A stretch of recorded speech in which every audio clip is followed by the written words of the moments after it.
This episode is sponsored by Team Mojo, an organization that supports leaders who care about creating engaged and high-performing teams. We provide skills training and coaching in communicating expectations with team members and clients, giving meaningful feedback, delegating, and tracking performance. In short, we facilitate team alignment that creates higher commitment to the organization's purpose. Go to teammojo.ca for more information. Welcome to Suits and Sneakers, a series featuring sage advice and candid conversations with seasoned leaders from diverse backgrounds and styles. I'm your host, Carrie Tuttle. With my guests, we deep dive into areas of team engagement, motivation, and effective performance management. Get ready to be inspired and transform your approach to leadership. Please like, subscribe, or follow to be notified when future episodes are released. Let's get started. Joining me today is Values Vixen, Lindsay Harle-Kadatz. She is a speaker and a brand and culture consultant who specializes in organizational performance, leveraging values, communication, and human behavior. She connects leaders to their voice to guide, connect, and lead their teams to greatness through values, behavior, and actions that matter for optimal business performance through optimally performing people. Lindsay, welcome to Suits and Sneakers. Hi, Carrie. Thank you for having me to Suits and Sneakers. Yeah, I'm glad you're here. Yeah, I'm thrilled to be here. I'm thrilled to be in a cool basement on this hot summer day in a conversation with you. Exactly. Yeah. Tell me more about values. People talk about this all the time, and I think everybody has a different definition. What does it mean to you? Yes. So thank you. I was going to hop into that conversation because, my bio does really hone in on values are the thing for me. I mean, if I'm a values vixen, obviously I think values are important. And it wasn't really until I understood what they were, with the definition that I've since created, but what they were, that I understood the power of them. And so values, we often hear them or are first introduced to them as these company marketing statements. These are our core values as a company. And I know that's how I was first introduced to them as well. However, they're not fluffy marketing statements when they're used properly. And that's because values themselves are the underlying beliefs upon which we take aligned action. And so it's that action piece that is so often forgotten about. And so many of us think, these are my values. Sounds good. So when we look in that action piece, though, we start to understand, why are these the actions that resonate? Why are these the actions that we get excited to do? Why are these the actions that when we're in a challenging situation, we still feel we can do and we will overcome? What is that? And so it's really starting to understand values are beliefs in action. What are our beliefs that we're taking action on? That's really deep, and yet it totally makes sense. Mm-hmm. It's simple when you think about it, or when you say it, I should say. But when you really think about it, it's deep. Mm-hmm. Well, and that really goes into our behavior. Let's go deep right now. So into our behavior, right? And so humans, all behavior makes sense to us when we understand the context of which created the behavior. The thing is, we will rarely ever understand the full context of how that behavior was created, but we can go into our beliefs of, okay, well, this is a belief that is guiding this behavior. And it takes a lot of willingness to look at ourselves and the behaviors that we're doing and saying, well, is this action aligned with this value that I'm saying that I have? So, Lindsay, could you give an example that sort of draws that straight line between a belief and a value? So, for example, I've worked with a number of construction companies over the years, and I'm sure it comes as no surprise that almost every single construction company has has safety as a value, right? Yeah. And this was a big lesson for me to learn. And it was really when I started to go a little deeper into the values work over and above, hey, I'm developing your brand. I want to understand what your values are for your brand, but it's more, I want to know what your values are for your company so that a brand means something. Right. But it was when I started to have these conversations deeper with different construction companies that it became very clear that while they all have safety as a value, their definitions were very different when we started working on that. And that Mm. comes from their actions, their processes. What are the beliefs? So some in this safety definition would just talk about getting their people home physically safe. Oh, Yes, very important. Absolutely. I don't disagree with that being an important thing to do within a construction industry or a definition of safety. Yet other companies, they would think that, yet they would also speak to the overall psychological safety. So how are they getting their people home safely, but how are they getting their people home mentally well and physically safe? mm. And neither, and I want to be clear about this because this is where the lesson came for me, is that when we start to understand that no one's definition of a value, even if it's the same value, is if there's two, okay, let me rephrase that. The value is the same, the definition is different, but the definitions come from the expressed beliefs in action, which means that neither definition is right nor wrong. Ah. It means that that definition with those actions will attract a certain type of individual, a certain type of partner, a certain type of workplace culture than the other one. And it just means, okay, well, you're starting to fit the people into the right places because not everyone is a right fit, but with the right definition and understanding, then they'll do that, right? So if someone doesn't really believe in psychological safety, which we know there's many, right? It's not upon us to say, well, if their people are actually happy and they're fine working in this toxic environment because their values align, right? Because some people are just Yeah. like, it's a job. My values are being met elsewhere, which Mhm. happens, right? That attracts a very different worker who will stay than a company whose focuses on the mental well-being and all of that. Someone who really doesn't care about the more fluffy, quote unquote, the softer side of health, of safety, if you will. Right. Um, they won't be as attracted to that type of organization. Yeah, that makes sense. And it's interesting that you're saying this about defining it and being really clear about that because I hear this all the time. People will say, well, we have a value of integrity or we have a value of, right, like honesty, things like that. And it's like, okay, but integrity, especially, what does that mean to you? Because someone might think they're acting with integrity for themselves, but then someone else might say, well, that's not an integrity. Like you said you were going to show up at 9 and you showed up at 9:05. I don't know. But integrity is another one they're all subjective. Well, and integrity, someone, and okay, so I believe I am a person of high integrity. Yeah. And I used to use it as a value. And this was way before I did any of my own values work, right? And the really hardcore Lindsay's understanding what values mean. Because up to that point, I knew what it was to regurgitate a company value. Mm-hmm. Until someone said to me, I don't think integrity should be a value for any organization. I would hope that a company has integrity in what they say they're going to do, regardless of if it's a value. It should just be a core essence of being a company. And so when companies come to me now and we say integrity is a value of ours, and I kind of push gently and Yeah. say, well, what about that? Why? What is that?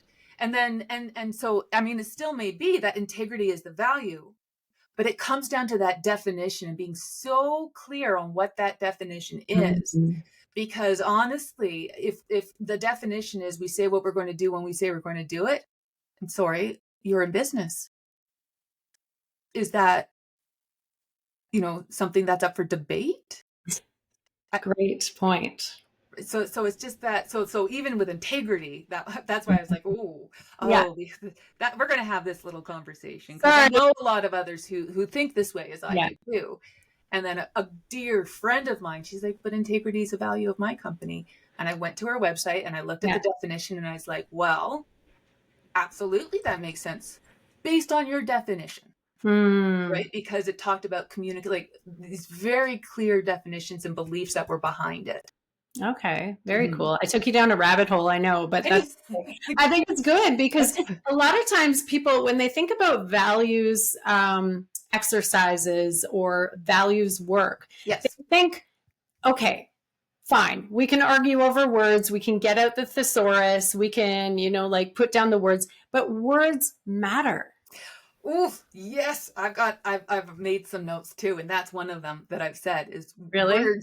Words are so important in the values, in conversation. We'll get to those other questions shortly, but yes, words matter.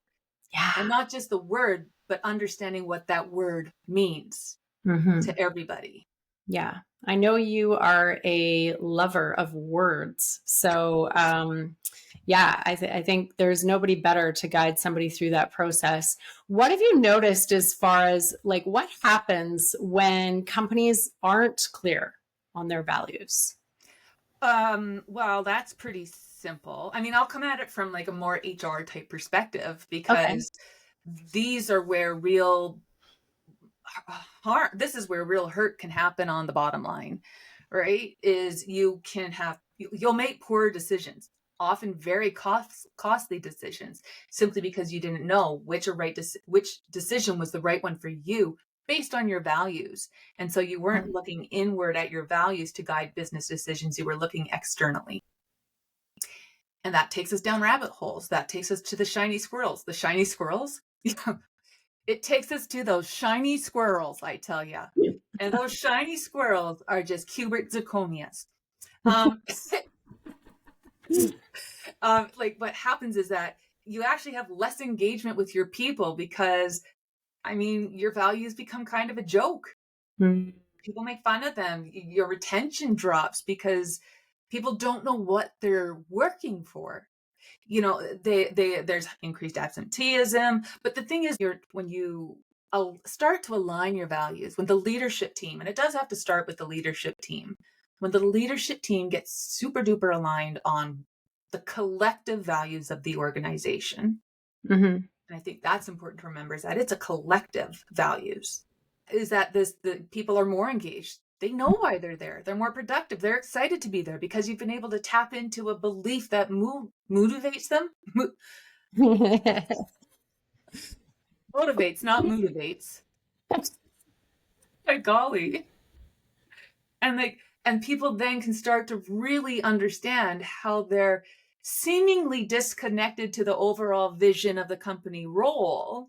Yeah. Is actually connected to moving the overall vision of the company forward, because they understand the values, they understand how it's expressed in their role, they understand how they can motivate themselves personally through their actions to then help achieve this goal. So all these different things can happen when we are like, hey, there's a lot of poop that can happen with these when companies aren't clear on them.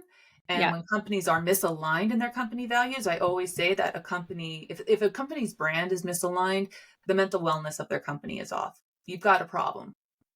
Okay. So a brand refresh ain't going to cut it. You got to do a culture reset. And that starts with understanding what's your culture, honestly. Okay. And being brave to do that.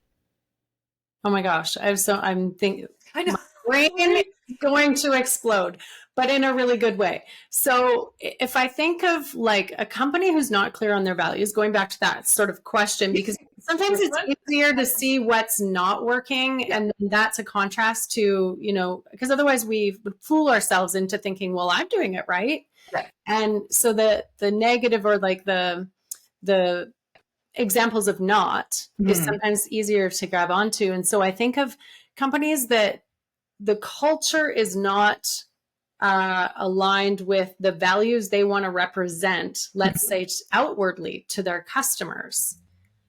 What would you notice in that culture to know that it's not quite right? Well, so that actually depends on what the company values are. So, because my mind went straight to, well, there's more likely to be greater competition as opposed to collaboration. And then I was like, pause, Lindsay, because some companies value that, and Yes. that's okay. So I'm going to take it from, let's say, one where we see, for instance, what is it? Teamwork above all else at an organization.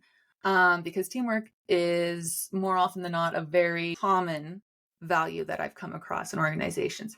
It's not bad. Not bad. What's your definition of teamwork, though? Yeah. Right. So one that I can think of is like working together. By working together, we accomplish more. Great. Okay. Well, what does that mean? Are you working together? How do those roles work? Is there, if somebody takes off, is it up to everybody else to fill that position, or is there a person assigned? What's their attitude going into that? Are they misaligned with the understanding of teamwork and are more independent in how they work, but now they have to pull up their bootstraps and go and do this team behavior, right? And so they bring a bad attitude. They do the behavior, but they're a little like, oh, frick, why am I doing this? Because it's going against one of their own personal core values, right? And so it's just what really is, you just notice a bit more of a attitude throughout the company or energy. And then there's just, I'm obviously thinking of an example, because I had that bad attitude. Like, I'm thinking of me, right? When I was younger in my 20s and I didn't know what my values were. And it's not that I don't value teamwork or collaboration, but I'm very independent. And when I go into a work mode, I am working. Yeah. And then to have to be pulled out of it to go and cut, right? And that was me. And so now I know if I'm part of a team again, where team and collaboration are a major part of that value, how do I reset my brain? How do I understand? How do I tap into my other values? Because significance is another one of my personal values, and it's significant of other people, right? How do I do that? So it's understanding, how do I manage myself in the potential to create a toxic moment? But it comes to that, okay, well, I'm thinking back to, there was always just, and it wasn't just me, it was a lot of younger 20 somethings at the time. But there's a lot of little snipping comments, little snipping comments back and forth, a little, just not the energy that you feel, that you know can happen. Because in that same organization, where there was a time that it was really great, a lot of leadership dependent, but that it was so good that you could feel everybody gelling. You could feel us really starting to believe in the values because they were starting to be modeled properly, so we could start to model them properly, right? And that's the biggest thing. And so when I'm thinking a little bit more, obviously talking a lot right now about that question of what happens when companies aren't clear, well, you will lose really good workers simply because a leadership team is misaligned. A leadership team doesn't know how to communicate. A leadership team doesn't know how to model, right? And so that's kind of that thing is, what happens is you'll lose good workers. You won't actually be supporting the leaders to reach their full potential. So you're creating a ticking time. Can you say bomb? Okay. Sure. Okay. I'm like, as if that's the swear word I dropped today. So it really is a mixture of, you just have a poor company. You won't reach your targets because that company didn't reach its targets that year, right? Yeah. Let's look at the flip side. Let's look at what happens when it really is working, because I know you have at least one example, probably many examples of that, but maybe we can share one that's specific for the audience to kind of mentally picture. I would love to, because it's so cool. Okay. One of my favorite things, Carrie, is really seeing leadership teams come together and take values to a whole other level with themselves. So one instance is, I was called into a company to do a values workshop with their leaders. for many reasons, but one of the reasons was one of the leaders had sent an email to another team of another leader saying, this goes against our corporate values. When questioned, okay, why? Like, so just so we don't do it again, he said, this individual said, I don't know. It just does. Like, he couldn't explain why it did. Oh, okay. So that's an indication right away. Well, number one, the values aren't clear, but also he's probably responding from a personal value, not one of the collective company corporate values. So that's another conversation. So what we did was we got in a room together. It was a leadership team of 8. The longest individual who had been there had been 10 years. She actually helped come up with the company's values that were currently in use, to another individual who was his first day or two, right? Like, he was just starting. Oh. So what a great opportunity to really see the different ideas of, well, these are our corporate values. Do they still fit? And what happened from that day was a lot of really juiciness. And a lot of the feedback I got was, number one, it was so interesting to hear everybody's core value, because those were quite aligned. And like, I had captured them. They weren't all the same, but there was, in a team of 8, there was 4 values, right? So 4 core values that had been picked, personal ones. So they got to understand that, okay, well, this is why we are coming up with really good goals. This is why we are meshing. This is why we're doing this, right? And why we're all in today. And then we did a little bit more of a corporate value exercises with their current ones. And what came from that was an understanding that, yeah, these are still our corporate values. The definitions are outdated and unclear because there's misinterpretation within some of them. So that needs to be updated. So they're working on that. What they've also done since, one of the leaders from that group took the exercise that I did with the personal side, and they brought it over into their team. That was a finance department. Okay. And they did the values work that I had walked them all through. And they've started to get more cohesive, and it started to really help them transform as a team, an accounting team. Right? Like, people Awesome. with numbers. And it's so cool when that happens. And then I know, like, they've started to incorporate it into how are they going to be building this more into their annual general meetings. They've really started to develop and made as a commitment as a leadership team how they were going to become and get to their really big, lofty goals on their values, because they were still the right values. They just needed some tweaks and greater clarity. Yeah, that's incredible.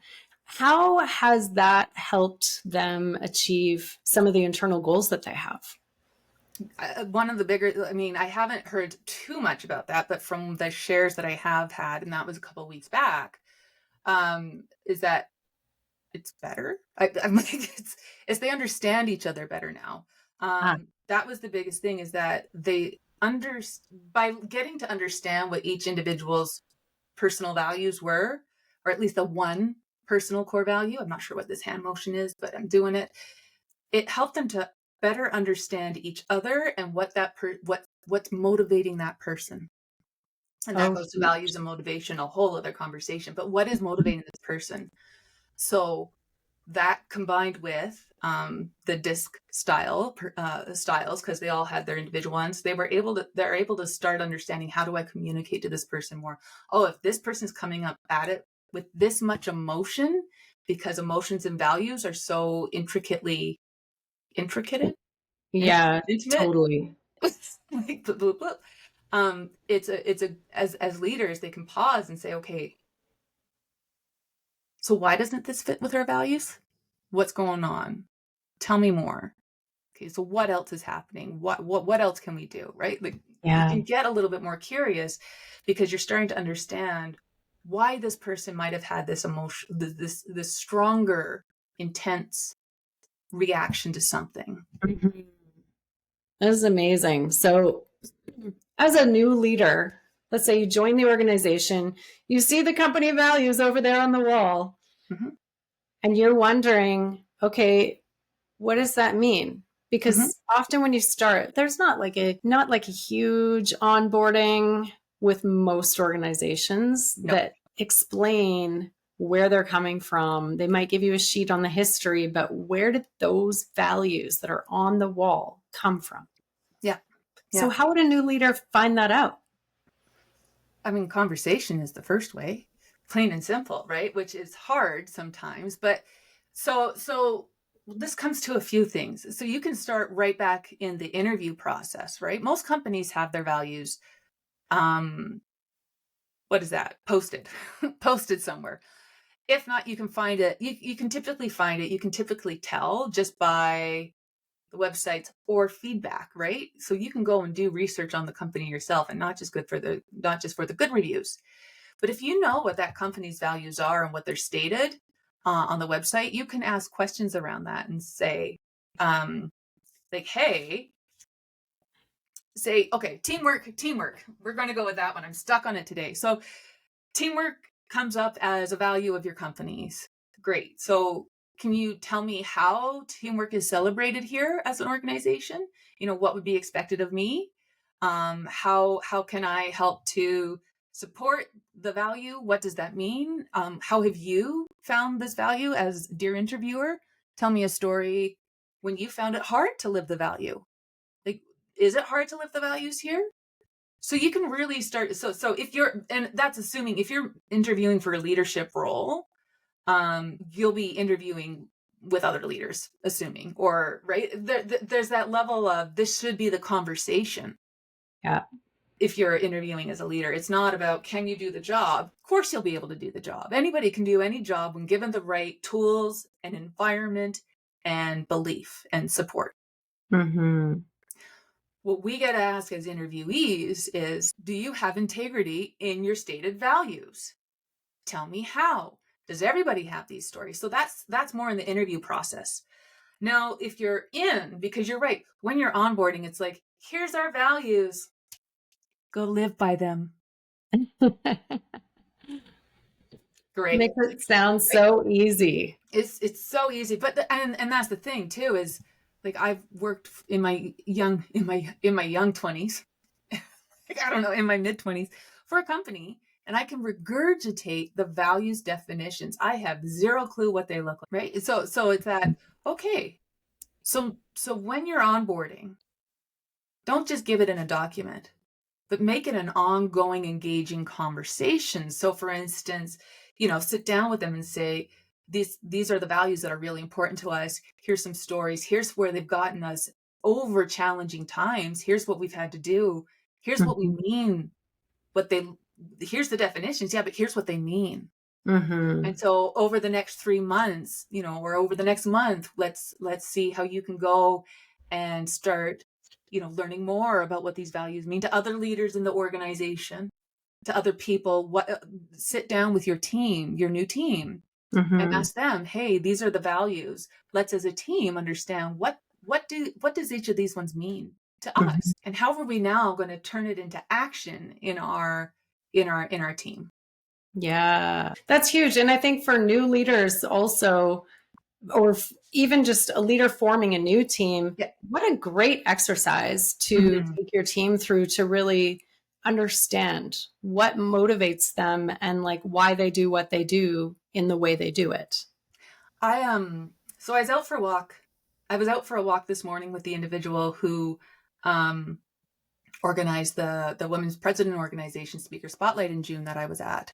And she shared with me some of the feedback of the participants. And she's like, you need to update the description because it doesn't talk about the transformation.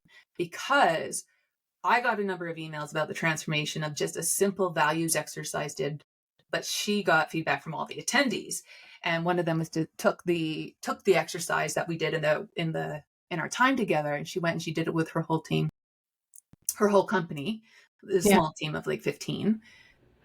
And being able to help them tap into their personal values in relation to their corporate values has transformed how this team has started talking to one another, has transformed how this team is now motivating each other. And so, that's from one simple exercise. But right, so there's these moments, and when you hear it, like I was just like, seriously? And she's like, yeah, you need to update that description. I'm like, yeah, I do.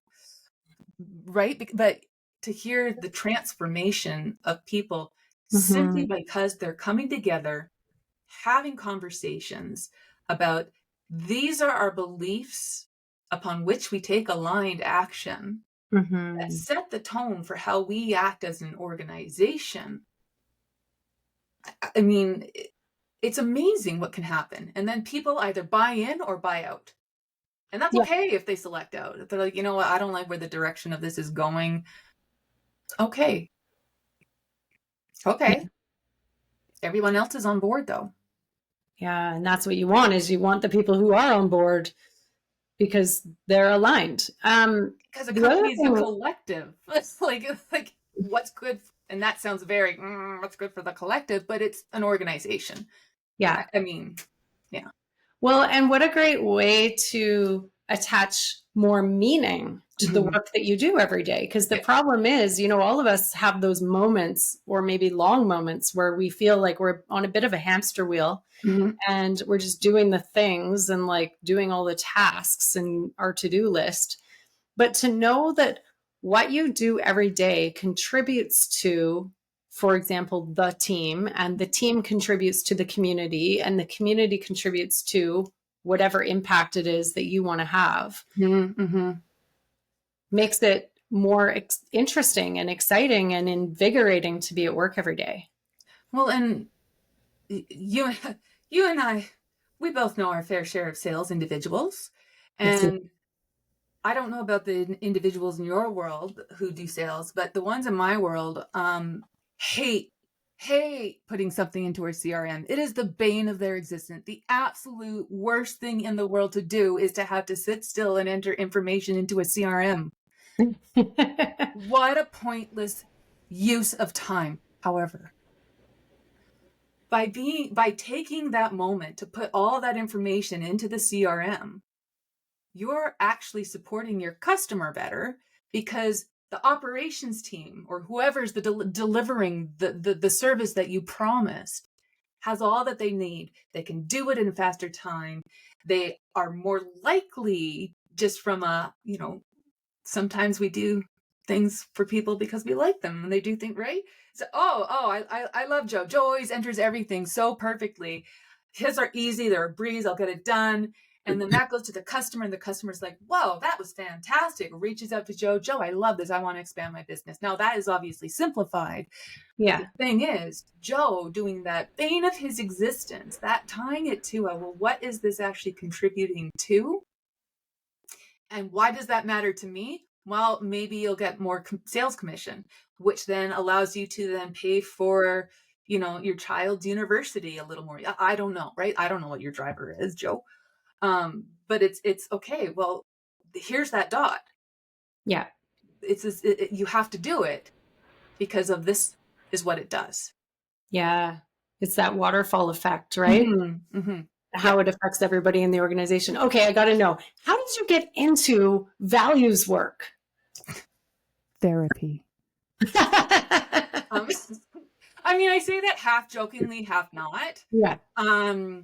Yeah. So I mean, you know a bit of my story. I used to work in corporate Calgary, had a lovely mental health breakdown, started getting some help there. Um, yeah, started to actually go on a healing journey there. Part of that was really gaining clarity on, well, what are your own values? And I didn't know, because the values I was operating on were not bad values. They were my parents' values. They weren't mine. Okay. So I was on a career path that had nothing to do with fulfilling me or Yeah. my values, right? And so most of us end up not doing values work unless we're faced with some sort of life trauma, whether big T or little t. Yeah. Well, thank Typically. you for sharing that. I think many people can relate, because we maybe go to school for a topic that we think is going to be a good path for us. And then once you've gone to school and you got all this education, you feel like, well, I have to work in that field because I spent all this time and money getting Mm-hmm. trained, Mm-hmm. even if you hate it. Yeah, and from that though, like when I started to understand it, I mean, I knew, okay, well, corporate Calgary's not for me. Independence is one of my top core values. being in a huge now, that said, I had a phenomenal leader who saw me as a human, who championed me, and who held me accountable to getting the help that I needed. And it was, so had I discovered all my values, I would have gone back because it was a safe environment to do so. Yeah. So I don't think corporate's bad. I think corporate wasn't for me. So how do we make it safe for people to go back to, should they need to leave? Now, that then led me on to my own entrepreneurial journey, which started as copywriting. And that morphed into brand development because people said, well, we need all this stuff written, but they didn't know what they wanted to say. They didn't know who they were. They didn't know what their vision was. They didn't know what their mission, values, all of that DNA of a business was. And so rather than just saying, great, I'll write that and take your money and you won't get any results, I shifted into brand development to be like, okay, no, that's my strength. But then something kept happening with that, in that as I'm developing all these values, I'm hearing them again and again and again. And something just clicked for me one day, being like, oh, I've heard these before. I've written these before. These are so generic, right? And I started to push back to my clients, being like, what do these actually mean to you? Like, what are the stories? Like, come on, I've heard this. I'm more nurturing with them. And it started to become very clear. I'm like, oh my gosh, why had I never connected the personal values work, where these are the actions that I do to stay in alignment with my values. These are the ones, right? I can connect those dots with, how does this work in business? It's the same thing. You're just working with a collective as opposed to just the one. Right. And the collective is an agreement amongst leaders. So, and if they're done right, modeled properly down into their people. So it really just was this moment of, okay, so it's actually values work that does a lot, because I liked copywriting. What I loved more was helping the clients have their own ahas. And you could see their eyes their thoughts turning in their head the more and more they started to understand that via my questioning, these pieces were really who they are and what was making them drive. And then COVID happened as I was starting to shift a little bit more. And because I'm very open with my journey, my mental health journey, I had a number of clients reach out asking, hey, I'm so anxious. I've never been this anxious. What do I do? So we said, well, let's get you some professional help. But in the meantime, because lineups, the wait lists are ridiculous. Even if you can afford private, here are some tools that I use in my times, right? Yeah. And via that conversation, and I didn't just want to, but so I went down and I got my neural change method master practitioner, because it really started to connect these dots of what is happening in our brain, the actual science in our brain, the neuroscience, with beliefs. How do you connect those? These seemingly woo-woo things, these seemingly very touchy-feely type of stuff, with this hardened science, this scientific evidence of, hey, the cards we're born with don't necessarily have to be the cards we die with. Yeah. Okay. So, Lindsay, since you went there, I'm so glad you did. Can you give us just a little bit of an overview, like high level, what's actually happening in the brain? Okay. So before even saying, this is what's going on with the brain, it starts with when you say, like, you don't know what's happening in your body. That's a key indication to just kind of pause and think, what's going on? So for instance, road rage. Don't know if you've ever had it, but I do. No, not at all. I'm a lot better now though, because so based on my values, I don't like being cut off because it puts me at risk. It means somebody else is not paying attention, and it rubs against my significance value and what that definition is. It means that person didn't see me. It means that they thought that I didn't see them, right? Like it's not a safe place for people to be seen or heard or valued. And I know, okay, someone cutting me off, but if you give me a thank you wave, I'll be fine. Cutting me off. At first, I would just use interesting language that would just tumble out of my mouth to yell at this individual who cut me off with no thank you wave. Now, because I've been able to start, and this has been years in practice, and I'm not perfect. It still happens.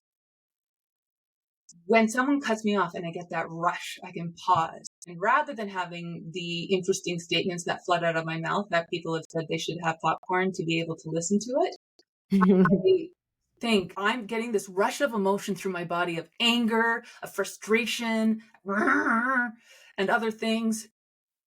Not because of them and what they did, but because I'm now unsafe, because I'm not seen as significant in this moment, because of it, right? So I can walk myself out of the rage. I still glare because I can give side eye like nobody's business, but I do that to be petty. I don't do that. Right? But it's that understanding first off and foremost. Whoa, what just happened in my body? What is that about? Now, what happens when you start to understand that? You can start to build new neural pathways. So everything, your reactions up to that point are already these short circuit neural pathways that are there with our lizard-like reptilian brain, the amygdala. Mm-hmm. However, when we can pause for that moment of, well, what happened there? We're then noticing something. What just happened? Why did that happen? And then once we notice, we can choose. Do I choose to freak out and use the interesting words that I learned from my dad, on this individual who just cut me off? Or do I choose to take a breath? We're all fine. We didn't learn to drive the same way, and just hope that they don't get hurt. Hope that you don't get hurt, right? And what keeps you calm? What keeps you better? Not better. What keeps you calmer in a more centered state? Mm-hmm. And as you're starting to do that, note that pause, notice, choose, you're starting to build this new neural pathway, this new neural circuit. Cool. Building this way to be able to, rather than have an instant reaction, an emotion that's only energy, it's just energy, it's nothing bad in your body, that you can then pause and decide, I'm not going to have this rage-filled emotion, especially in Calgary, where road rage can harm you with some, like, you don't know these days, right? Or do I just get centered, get calm, and keep going? Mm-hmm. And that you're building the neural circuit and the pathway. Amazing. Lindsay, that is so interesting. And it makes me think about when leaders working with their team do subtle little things that could harm their team member in some ways. I mean, we hear in the press about things that are obvious, like obviously being mean is not something we can do as leaders. Yeah. And like, discriminating and things like that. But what are those subtle ways that we can harm our team members? And this is not a how-to. So just not to do. Yeah, this is what not to do. Yeah. Just in case you're like, oh, and notes. No, we don't want to harm our employees. First, I do want to say, okay, there is a difference between harm and hurt. Hurt, okay. Yeah, and that really helped me with my own kindness understanding, but that's a whole different story. Hurt, we can typically recover from. Harm, you've done damage. There's often very little coming back from that. Mm-hmm. Not that you want to hurt your employees, but there's a little bit more grace there. With harm, on the other hand, there's so many things. And I do have to say, I've had harmful leaders. I've had amazing leaders. And I'm going to talk about one of the things that the amazing leaders did for me was they believed. I hear too many stories of people not being believed when they share their experience with the leader. Believe them. For example, I mean, I know it's depends. So even so even little things like little comments, little like, well, did they really say that? Oh, I'm sure they didn't mean that. Oh, well, in one of my companies I used to work at, I had a leader who said, oh, I love fall season. All the women wear their tight sweaters and high boots. Well, I'm a woman. Does it okay, that's uncomfortable. That's not okay. There's also like another example was I was promoted, quote unquote, into a leadership role when I was younger. And I suddenly had this one team member under me. He was a 60-year-old man. And the training I got was leaders, Lindsay, all you have to do is not talk sex, religion and politics and you'll be fine. Well, they were actually setting me up so that they could fire me. Fortunately, another senior leader came in, saw this, and the other leaders were gone. And then he completely reinvigorated the company and challenged me to grow. I became a better person because of this leader. And that started my journey into being a better version of myself. And so it was just, if we're doing little digs or even things like, one leader, I used to eat a lot of Junior Mints in my 20s. And she just said, I can't wait for you to turn 30 and have all those Junior Mints go onto your body. And I know that's her story. And that has everything to do with her story. But me at the 20-year-old, what she didn't know at that time, I was 6 years into a purging disorder. So I went right to that back. So all those Junior Mints, they all came out. So that was harm. Yes. And it is. And a lot of the conversations that people have shared with me is there's just not belief. Hey, I'm really struggling. Okay, well, really? Are you? What's going on? Well, even asking the question, how are you? If you're going to ask that of your employees, be prepared to listen without judgment to the answer. If all you're expecting is oh, great. How was your weekend? Oh, it's fine. Good. Then don't ask the question. No. Because that will cause harm. If you're asking a question, ask it with intention to be answered and not flippantly put off. Yeah. Be a leader who cares, because leaders can save lives. Thank you for sharing what you did. And I hear you saying that your leader was there for you, and it sounds like there was a huge degree of openness and empathy. Yeah, is that fair to say? Absolutely, openness and empathy. So I'm very fortunate in that I've had many amazing leaders, and the not so great leaders, they haven't lasted, right? And they don't occupy a lot of my thoughts. But the great ones are the ones who continue to hold me accountable, to allow me to explore my own values, who saw the weird quirk and was like, you're in corporate, but this is you. So we need to start to celebrate this. I just didn't know how at the time. So I'm glad we went to this deep place, because especially for someone who's in a new leadership position, they may not be prepared for how to handle those things. And so definitely there's other leaders who can support, but also just knowing that if they listen, if they are compassionate, that's a great place to start. It is. And I'm so glad that you mentioned, okay, because here's what COVID did. Many things, but it also basically said to leaders, you have to be a mental health support for your people. Yeah. Oh my gosh. How unfair is that? It is. It's unfair because people didn't go into leadership to be a mental health professional. Yeah. What is your responsibility as a leader is to know what resources your company has that you can make available or connect your people to. Yeah. And between that, it's simply listening. Mm-hmm. If you do have mental health first aid training, fantastic, because that allows you to understand what are some statements, what behaviors to notice. If somebody's behavior is off, how do you start having those conversations? But it is not on you to be a mental health professional to help your people start on their own healing journey. The leader who I had when I was at Deloitte, she and I connected a couple of years back, and that was well over a decade after my time with her. And she shared with me that she had 5 other people as a leader in her role. She's had 5 other people have to go through mental health leaves and journeys and all of that. 3 of whom took accountability and did the work. And then 2 came back, the 2 came back and they worked and it was all good. 2, because nobody else, I guess, went the route of, I'm going to do it on my own. But then 2 of them, however, didn't do any of the work. And so they weren't doing their part in their own health. And at that point, a leader can't do anything. Right. Like if you as an individual are not going to be accountable for getting the help that you need, for doing the work, because the work is hard and it's slow, that you can't put that on a leader. Yeah. Leader's responsibility is to know what the company has access to and how can you connect the person to it, and listen, deeply listen, Mm-hmm.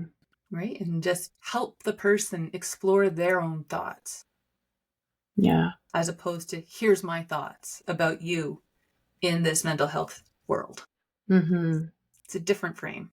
Thank you for that. Thank you. Can we take a slightly different direction? Of course.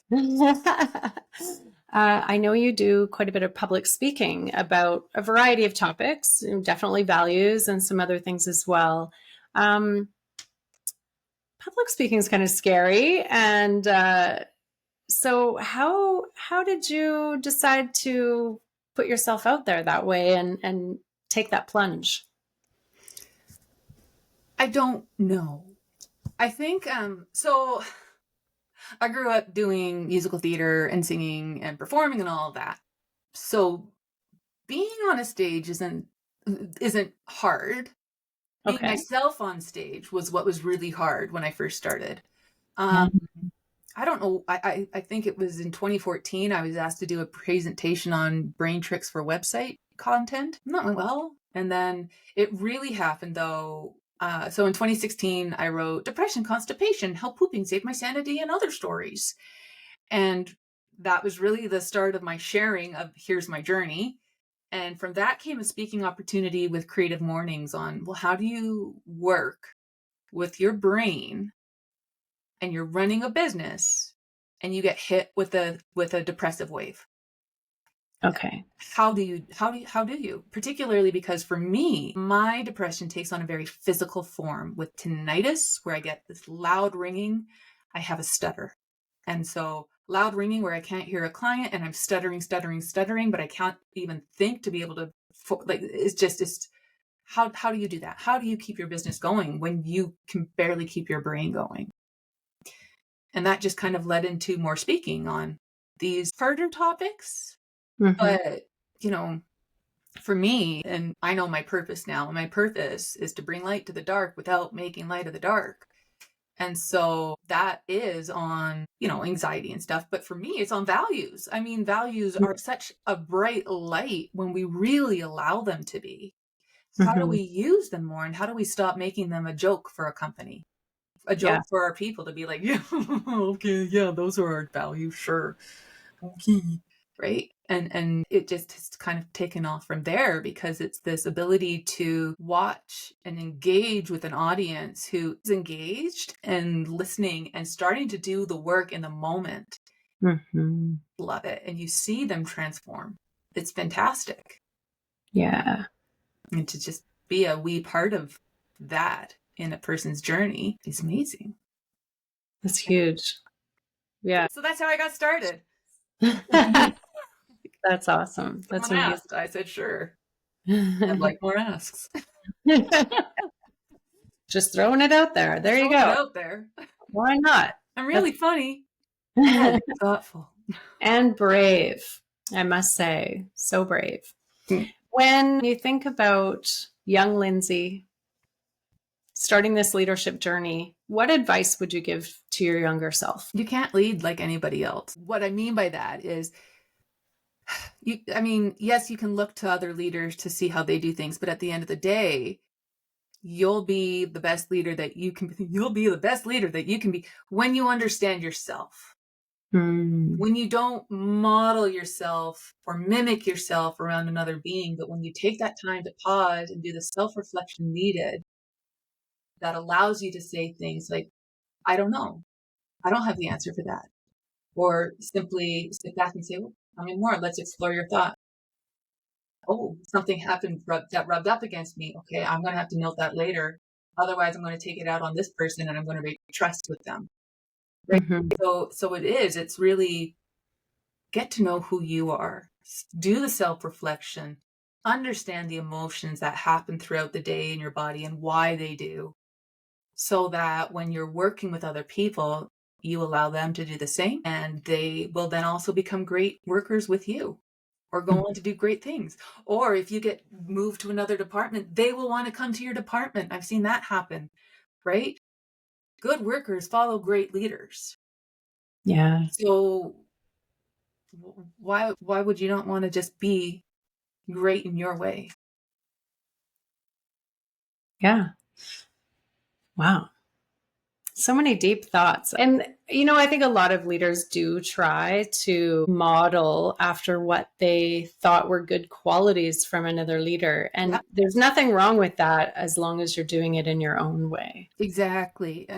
That's exactly it. Is there's nothing wrong unless, of course, you're causing harm to people.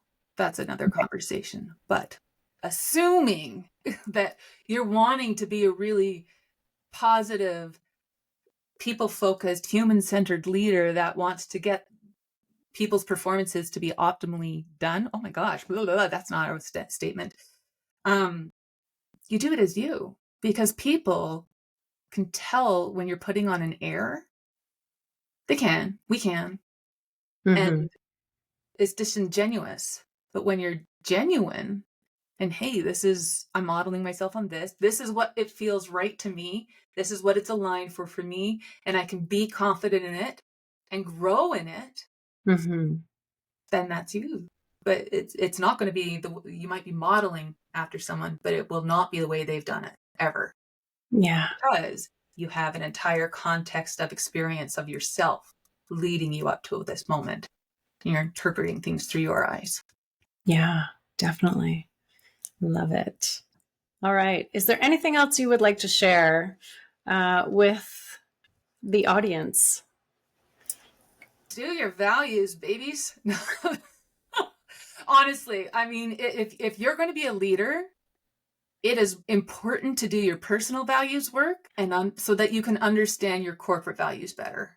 Mm-hmm. If you don't understand that, then you are not as strong a leader as you know you could be. That's a statement. Yes, it is. Also, if you want, you can find me brpconsulting.ca or simply look me up on LinkedIn as Lindsay Harle. Yeah.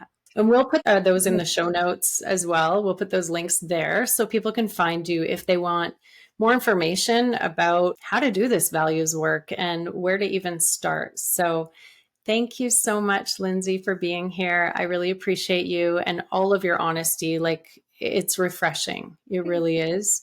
So I thank you. Well, thank you for having me, and I hope you have a lovely day. We're happy you joined us for Suits and Sneakers. If you want to be an expert guest, look for the link in the show notes. Don't forget to follow us on Spotify or YouTube.